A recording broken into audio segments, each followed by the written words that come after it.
কালো টাকা সাদা করতে জামাই কল্যাণময়কে ব্যবহার করেছিলেন প্রাক্তন স্কুল শিক্ষামন্ত্রী পার্থ চট্টোপাধ্যায়।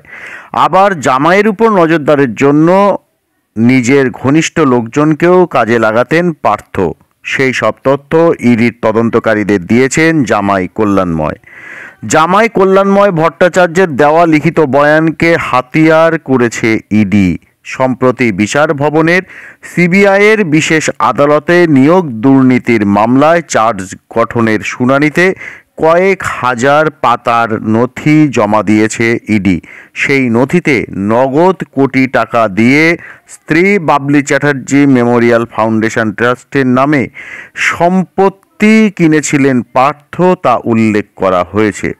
সূত্রের খবর, চার্জশিটের ওই নথির ৬,০৯৭, ৬,১০২, ৬,১০৪ ও ৬,১০৬ নম্বর পাতায় কল্যাণময়ের লিখিত বয়ান পেশ করেছেন তদন্তকারী অফিসার।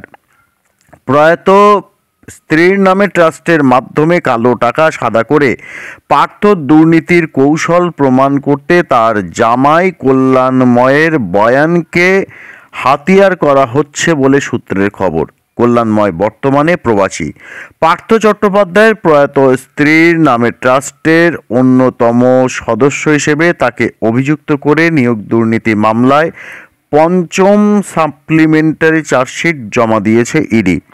আদালতের তরফে সমন করা হলে কলকাতায় এসে আদালতে হাজিরাও দেন কল্যাণ।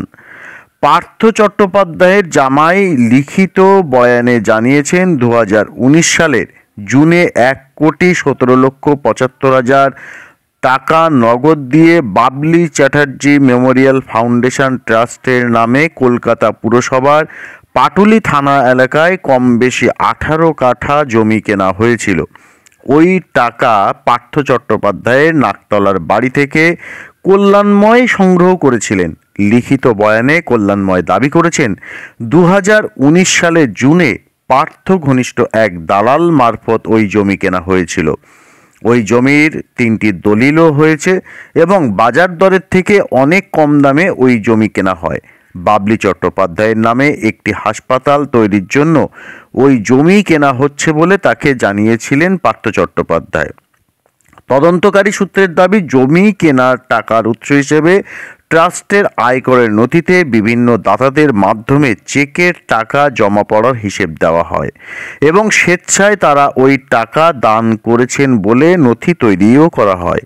তবে সেই সই করা ব্যক্তিদের অস্তিত্বের বিষয়ে তিনি জানেন না বলে বয়ানে জানিয়েছেন কল্যাণময় ভট্টাচার্য। ইডি সূত্রের দাবি, 2024 সালের 15 এবং 18 মার্চ কল্যাণময়ের কাছ থেকে লিখিত বয়ান নেওয়া হয়েছিল। কল্যাণময় স্বেচ্ছায় ওই লিখিত বয়ান দিয়েছিলেন। পাশাপাশি তিনি আরও জানিয়েছিলেন, কোনো চাপের কাছে নথি স্বীকার না করেই এই বয়ান তিনি দিয়েছেন। তদন্তকারী সংস্থা আইনিভাবে এই বয়ান ব্যবহার করতে পারবে বলেও কল্যাণময় তার বয়ানে লিখেছেন। তদন্তকারী সূত্রের দাবি, পার্থ চট্টোপাধ্যায়ের স্ত্রীর নামে তৈরি ট্রাস্টের সঙ্গে সংশ্লিষ্ট সব লেনদেন প্রাক্তন মন্ত্রীর নির্দেশেই করা হয়েছিল। পার্থ চট্টোপাধ্যায়ের ঘনিষ্ঠ আরও একজন ব্যক্তি বিষয়টি দেখাশোনা করেন বলেও কল্যাণময় তার লিখিত বয়ানে ইডিকে জানিয়েছেন।